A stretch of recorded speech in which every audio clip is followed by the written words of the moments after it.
Hey everyone, it's Kelly. Thanks for joining me. I am back today with a new layout for the Cut Shop, and today I'm going to be using the flower garden cut file, and I do have a Cricut Design Space tutorial to start. I really like the florals in this cut file, and I can see myself using those over and over and over again.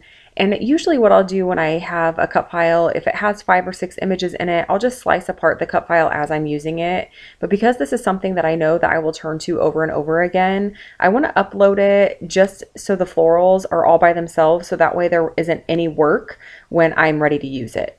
So I'm going to show you how to do that today. So what you're going to do is you're going to select Upload Image, which is the bottom left icon on the design screen. And then you're going to go to Upload Image. And I did not show that screen at the beginning of the video because I have some cut files that are in my recently uploaded that you can't see yet. So the next screen that comes up was the very first screen you saw in this video, is where you're going to browse for your image. So you're going to go to wherever you save your downloaded images. You're going to select whatever cut file you're wanting to use. In my instance, it is the flower garden cut file. And then you're going to click Simple Image, which is the top option for when you're getting ready to clean up or do any work on the cut file. Once you get to this screen, you're going to want to zoom out, and I just do that by clicking the little magnifying glass that has the minus symbol in it on the top right hand side. And you're going to want to make sure you zoom out far enough that you can see the entire cut file. The cut files from the Cut Shop already come on a transparent background, so at this point, unless you're wanting to modify anything, you really don't have to do any extra cleanup. But because I'm just wanting to upload the florals only, I'm going to use the crop tool, which is the option on the top left. It's the third option over, so the one furthest to the right. And I'm just going to drag it across those floral images. So I just have the florals and I cut off as much of the words as I could. And then I'm going to go to the erase tool, and you can change the size of the eraser to speed up this process. I am going to make it as large as it will go because I'm going to clean up all this extra down here at the bottom for that word bloom. As you start to work in the more intricate areas right next to the cut file, you could shrink down that eraser so it isn't quite as broad and you can have a little bit more control over it. I'm just showing you really quickly here. I'm not really paying too close attention to the edges of the florals. I just wanted to give you an idea of how you can go about doing this. As you're working in those more intricate areas right next to the cut file, you could also zoom in a little bit closer so that way you can see the cut lines a little bit better. For me, it's not a huge deal if these lines are not perfectly even, because I can just go in with my scissors after I have cut the cut file on paper and just trim off any rough edges. But this will remove the words and just make it so much easier for me to size it and for me to use it repeatedly without having any extra work. Now you can go ahead and zoom all the way back out to make sure that you have removed any of those areas that you're not wanting. And then once you think you have it the way you like it, go ahead and click Continue, and it will take you to the next screen where you can check the cut lines. And once that loads, I can see right away that I did miss a few areas when I was using that erase tool. So that's no big deal. I'm just going to go to the bottom left and click the back button, and it'll take me right back to the screen where I can continue working and continue editing. So I'm just going to repeat that same process with the eraser tool and just go down and clean up any other areas that I missed the first time around.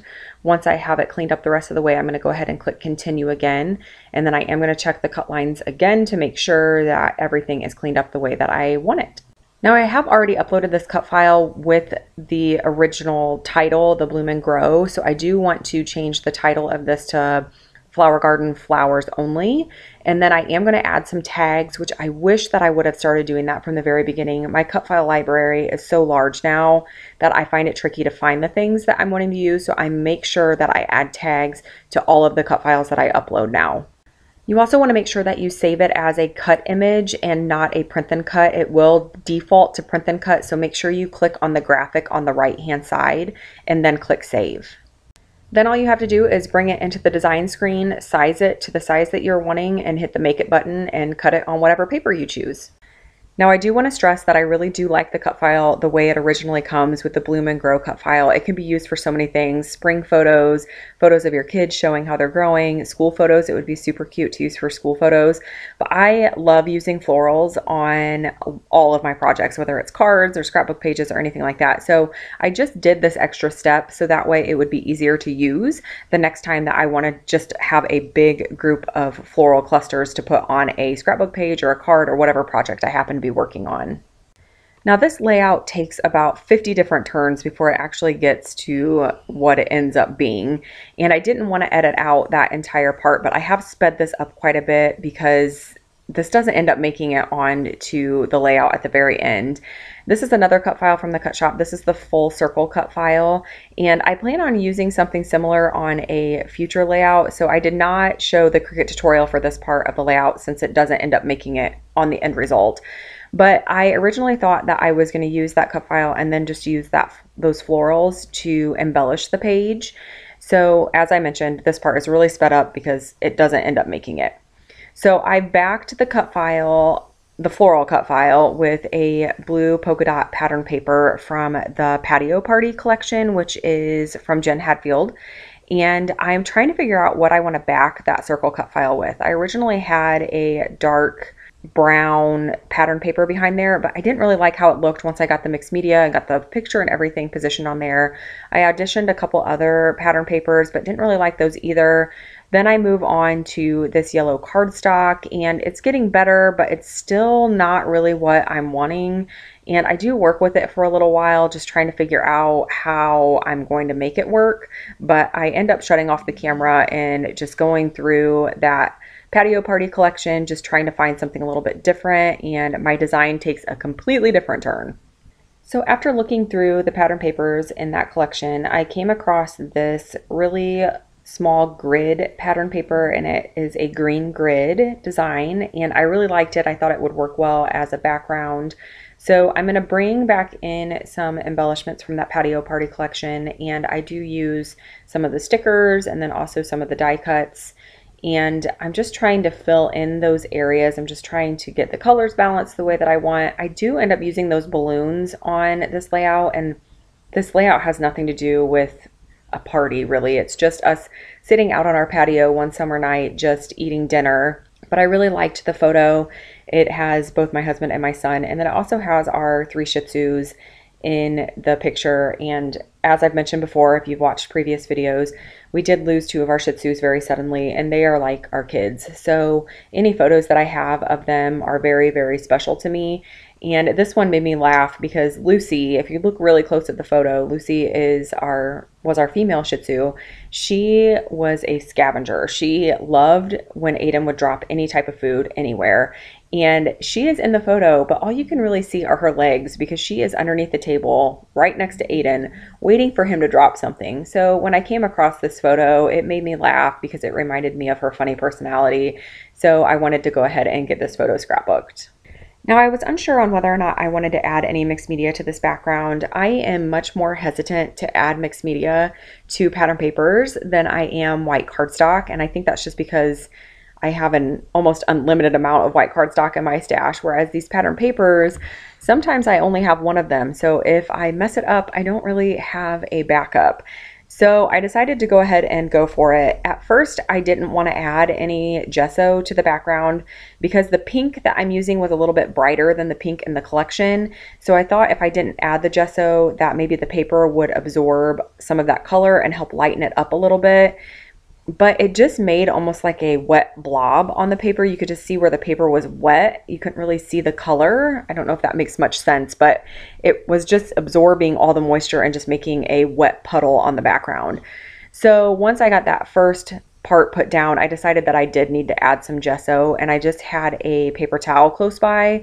So that way, as soon as I applied the color, I could just take the paper towel and absorb any extra. So that way it would help lighten the color a little bit. Now, I am by no means a mixed media expert. I really do enjoy using paints and sprays and those types of things on my layouts, but I do genuinely feel like there's a 50-50 chance on whether or not it's going to work out. And I am 100% okay with that. I enjoy the trial and error process.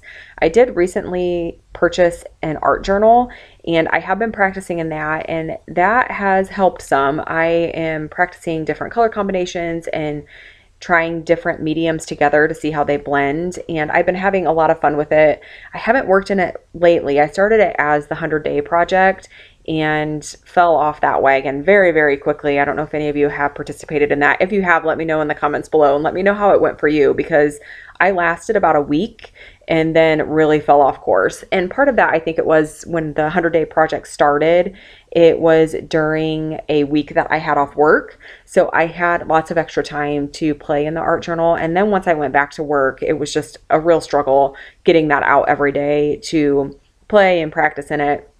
So I am curious how all of you have done if you've started that project. So let me know in the comments below if you've done it, what your project was, and what your success rate was with it if you were able to complete it. Okay, so back to the layout. I originally thought that I was just going to add that pink color just underneath the floral clusters from that cut file. But once I laid everything back on top, it felt a little bit off balance. So I decided to add just a little bit of color above the photo on the upper right hand side. And now I'm just going to bring everything back in again just to check to make sure that I like the coverage that I have. And that word summer, that is what I'm going to use for my title. And that is a chipboard word from a Bella Boulevard set. And I am going to jazz it up, as Missy Wooden would say, in just a moment. So now I'm going to start working on adhering things down, and some things I adhered directly to the layout, and then other things I did use pop dots. So for instance, that flower cluster, I glued the right part of the flower cluster, the cut file, directly to the background, but then the left part of the cut file where it kind of curls up by the photo, I did add a couple pop dots under there to raise that portion of the cut file up. The reason that I didn't add foam or pop dots underneath the entire cut file was that word summer was going to be positioned partly on top of the cut file, and I didn't want to have to raise the chipboard word up also because there's already so much dimension in that chipboard. And sometimes I really like that visual interest on that variation between the dimension on those types of things where some of it is flat and some of it is raised up. I think it can definitely add a lot of interest to your layout. So if you haven't tried that before, I would recommend trying that out. So that chipboard word is white, which you could leave it white if you wanted to, but I did want to add a little bit of color to it just to help it stand off the background a little bit. So I'm going to use that same Shimmers Mist that I used for the mixed media on the background, and I just dunked a paintbrush right down inside the bottle and just painted the bottom portion to almost give it an ombre effect. And then I came across it with a gelato also just to deepen the color in some areas. And that is something that I picked up from Missy Wooden. She does do that on quite a few of the chipboard words that she uses on her layouts, and I always love how it looks. So I'm going to adhere that down with some liquid adhesive, and then once I had it adhered down, I wanted the color just to be a little bit darker. So I did add some of that Shimmers Mist just to a piece of packaging, and then just using that paintbrush just to paint a little bit more color on there. I do go ahead and add the date, and I do also add a few lines of handwritten journaling off camera. And here you can see the finished layout. Oh, and I did add some black splatters also. And that is it for this layout. If you have any questions about the cut file or any of the techniques I used or any of the products that I used, please let me know in the description box below. I will be back again soon with a new layout and process video. I am working on getting voiceovers recorded and getting caught up on the videos that I have in my video library. So you will be seeing another video very soon. I do want to thank you all so much for watching. Bye.